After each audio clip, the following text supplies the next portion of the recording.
So let me begin with the official hashtag joyant and jubilant hello to all of my good friends out there in the trading universe, or any friends I have in any universe for that matter. I welcome you to another weekend edition of Stock Market Mutterings. My name is Doug, and this is Trade with Doug. This will be for the week that will begin on the 22nd of March. I do hope your trading has gone well. Now, if this is your first time for Stock Market Mutterings, my promise and guarantee to everyone is I will take a grope in the murkiness. I will try to make some sense out of the stock market, the very best that I can. I will share some trade ideas and setups with you, and I do hope by the end of the week, you look back and say, damn, Douglas, those stocks you picked were sweet and you made some money. I'm here to help everyone prosper, at least provide you with a little bit of direction and give ourselves a couple of alternatives as the week starts. Now, before I do start this dialogue, let me say that if any of you out there need some help with your personal trading, I urge you to either click the link that appears on the screen or down in the description box and join our live trading community and align yourself with professional traders and take your game to the next level. So how about we start this one with the Qs? Now let's get a little bit of rewinding here and continue the theme. I want to focus on this index here because one of my thoughts was this. When we go back to post-corona rally, it was the Q stocks, the NASDAQ stocks, the growth stocks that got all the attention. And that rally was so strong that it pulled the laggards, the other indices, the Dow, the S&P, the Russell. It pulled all of those things out of the dirt and rallied with them. Now, normally these indices always kind of stay in unison. Maybe one rallies more than the other, but they're either all bullish or all bearish. That's normally how they are. They don't separate themselves too long. Consider them having separation anxiety. Now, one of the focuses that we're having here, obviously, is that the Qs are kind of doing their own thing here. Now, some of this makes complete sense that we've talked about. It was during that time post-corona rally, or when the rally started, that the emphasis was on growth stocks, that the emphasis was on companies and stocks that would thrive under a COVID lockdown or extended lockdown environment. Obviously, you look back there and travel companies, airlines will just be decimated in that sort of environment. So it makes sense that investors would go to stocks and companies that would thrive under that environment. Now that we've seen some really impressive COVID stats in many states opening up in the United States, hospitalizations down, deaths down, rapidly decreasing, which are all great signs, we are now forward thinking, as the market is always forward thinking, that, these you've seen it, airlines, Boeing, American Airlines, travel companies, cruise liners, all kinds of Dow assets have made some incredible moves. The Russell has made incredible moves, the SPY, and now the growth stocks have kind of been put on the back burner. So every question that we must ask ourselves in this situation, which I think is one of the most difficult that every trader has to ask, is what do you do here, right? Is this a correction like the ones we've seen in the past, which we've talked about here? We had most specifically two. These are not crashes, if I said that. They're not crashes. We had a couple of corrections here, September and then pre-election. So are you looking at the Qs right here and saying, are these two corrections right here just part of business? Yes, I'm drawing now. I'm just trying to entertain you too. Are these two corrections here just like this one? And you're going to see the same ending result with a, just kind of re-gearing another secular bull market here? Or is this the calm before the storm where you will end up maybe trading much lower? It remains to be seen because I feel like we're in a situation where this would happen.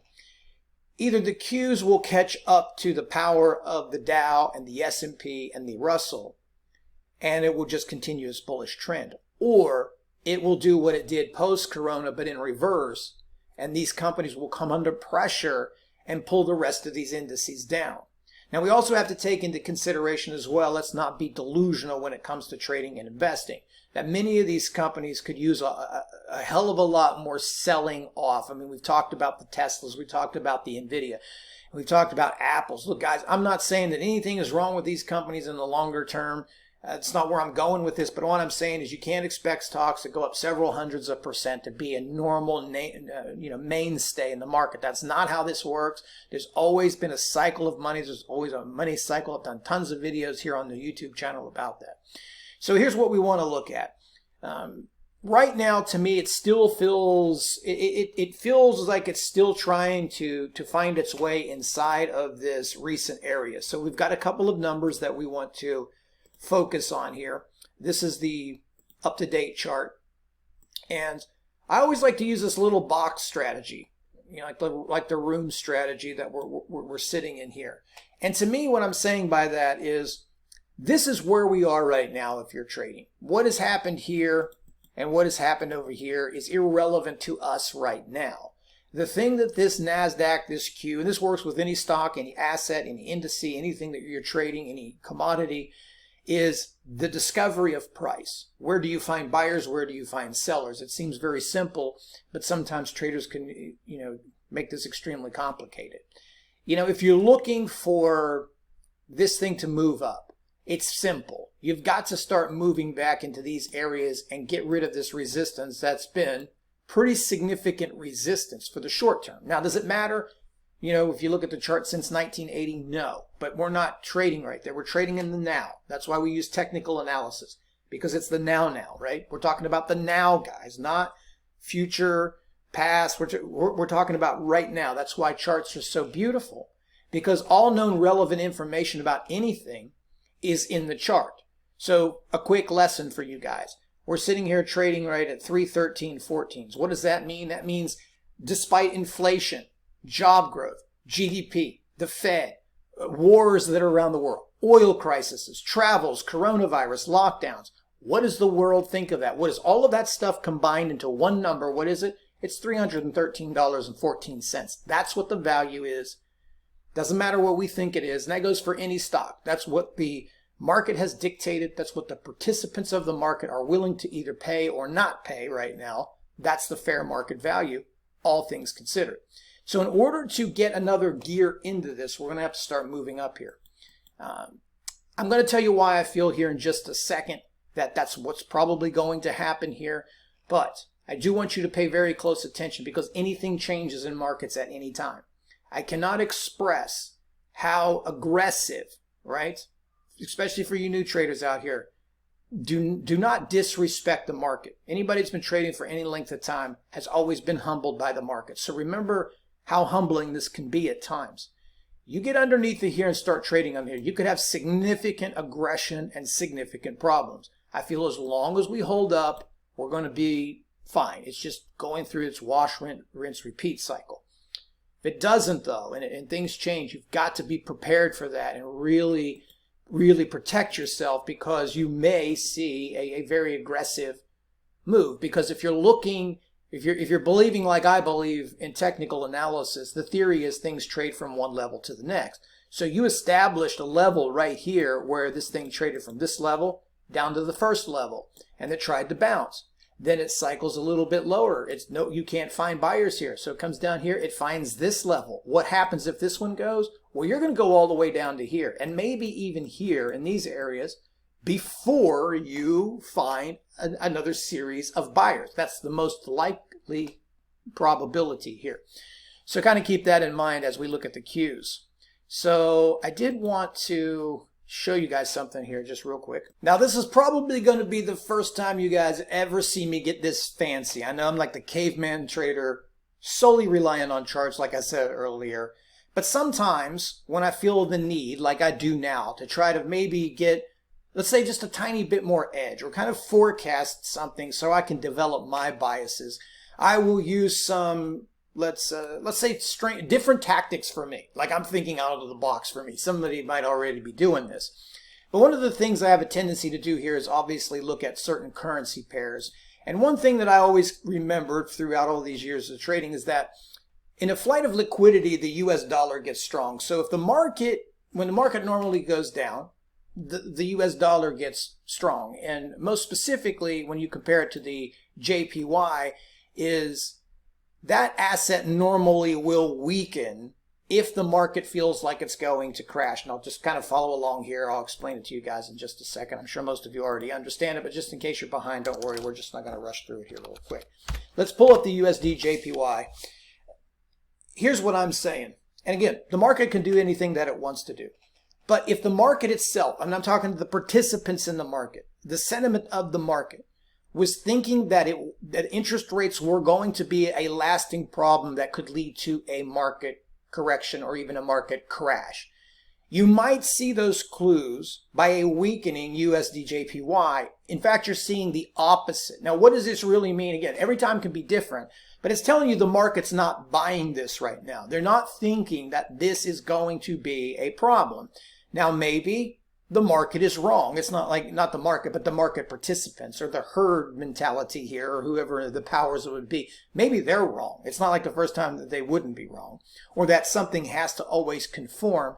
But when you look at this, it may be something else that you guys want to put up there is pay attention to the strength.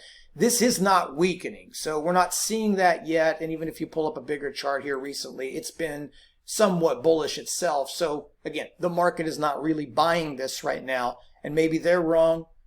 Who knows how this is going to play out? Just something else there to put in your toolkit to look at as we move forward. So if you want to keep your eye on it, keep it. That's what's still leading me to believe it's just sort of a wash, rinse, repeat cycle.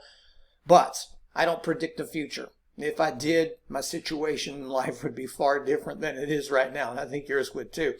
So anything can happen at any time. Now, the other indices look very good. We had a weak Friday. I say weak as in weakness. The Dow actually had a little bit of selling, but that was understandable. The thing is super bullish. Really nice look here to this thing still. I mean, I feel like it's short-term overbought, but it still looks good. The SP, the SPY still looks good. I still feel that it's going to squeak out. You know, got to 398. I still think it's going to squeeze to 400 at some point. These all still look really, really bullish. Again, we'll see how things play out for the remainder of the week. So let's go ahead and take a look at some individual names. And most of the stuff is probably going to be geared a little towards short-term trading. I want to keep my horizons a little closer until I get a little bit more clarity. But let's talk about a few names that I think have some interest here. Some of these growth stocks are reaching some areas where they're attractive, but nobody was really excited about them except for me last week because many of these just really didn't do much. One of these is PayPal, and when I'm looking at these here now, I'm just going from the theme that I'm looking for short-term cash flow.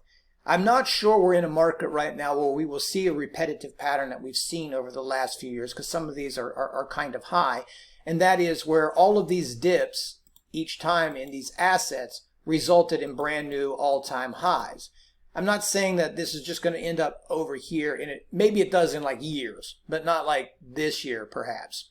I could always be proven wrong, but I'm thinking that way. I'm just looking for shorter-term trades. I would like to see if some of these, because there's a chance that the NASDAQ ends up just going back down to lows and double bottoming or reconfirming recent lows. And I think if any of these stocks you're looking at go back down to the lows and reconfirm those, they're probably going to be some really great trades. So we look at PayPal here, and I like this one. Looks really good.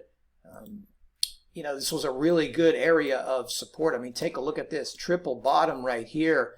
Really, really nice. I don't know where I was at. I must be with my other friends in that other universe I keep talking about because I missed this one. But if it can come back down here pretty close and then just kind of do this curl, okay? Now, let me explain this to you because sometimes my way of explanation can be different. So you come down here, you try to make a bounce, it doesn't happen, it just blows through the low, and you do exactly what we say. You come back and you test another level. I would either like to see this come down and test this level one more time, or just get close to it and start to trade upwards. I think if you really, a few more days go by, it solidifies this recent low right in here. This should be it for the short term, and you should see some sort of rally that moves you back up into this range, which is 280. I'm looking at 280. So yeah, you're looking at anywhere from 240 to 280, which is like a $40 trade. I like this one, so I want you to keep this PayPal on the list. Maybe one that's a little bit more intimidating for some would be Roku. Same thing. You are building a really nice base. So you're going to find a lot of charts like this. I'm bringing up ones, but I would think, you know, you're looking at 40% of the stocks traded in the NASDAQ. They're going to look like this. Very nice trade right into support. This one has a double bottom right here. You come down in here and move back up, then maybe you end up at 400 or somewhere up in these ranges. You can see this is almost the identical chart as PayPal. It's like the same thing. I mean, a lot of these look very similar, just like a shop, for example. These look pretty good. These look pretty good to me here. So I kind of want to watch these just, you know, maybe as swing trades, not shop. I don't think I'm ready to go down the shop wagon right now. But I really like Roku. I really like this PayPal. I want to still stay with the ones that I mentioned. I'll bring the charts up real quick for everybody. I'm not going to go over them because I've gone over them the last couple of watch lists. Zillow, which I like, same thing. You're coming right back down to this support. If this holds, I want to pick this thing up. I do believe real estate will continue to be strong. One of my favorite stocks right now. So keep an eye on that one. I mentioned TER. These I do have positions in. TER, I like. ACOM, I like. And who else did we mention? I forgot. I'm going to chit chat now, and then maybe it will come back to my mind. Some of you might be yelling it back to the screen, but I've been talking about these here. I still like this one, and I even like Apple. So those all look pretty good to me here so far. Now there's one I do want to watch for day trades. I think in day trades you have it's a different setup if you're looking for momentum. To me, I got to say, guys, that this Facebook, it's like a different animal. You got this whole NASDAQ thing getting cheesed, yet this Facebook is, I mean, man, it's in a world of its own here. Now it's not like the biggest world. I mean, we've certainly seen bigger moves. I will not swing this. You're too close into resistances to even mess around with that. This is like we do the box theory here. You're at the top of the shelf here. That it's going to be hard for you to swing trade that long. You're chasing. Now maybe you get away with that, but it's not such a great idea. Just watch this when intraday dips. If the Qs turn around, this will probably be a benefactor of that. But any kind of dips that you get intraday, any pullbacks that you get intraday, maybe you got a long here for some cash flow. If it gets out of control, you probably have more of a short, because if we take a look at the intraday chart, you're going to see you have some pullbacks in there. Let's get this one. You know, you got some pullbacks here, but look, it's just going vertical every day. So keep an eye there on that Facebook. So anyway, guys, real brief view here of the plan. I think everything just kind of revolves around right now paying attention to these Qs to see if they eventually find a bottom. Some of the volatility moves out and it begins to pick a direction. It will at some point. It's not going to stay in that box we drew for the remainder of the year. We either trade above that or we trade below that. Other than that, you know, just respect your stops here, especially if you're in beta land, which you may want to move out of that, you know, the high growth, the high beta until it irons out its issues, and look for more of the safety play along with the airlines, along with the cruise lines, along with some other stocks. But anyway, if you need help, feel free to reach out to me. I appreciate you watching today's video. As always, take care. Thanks for watching. Until next time, trade well. Talk to you guys soon.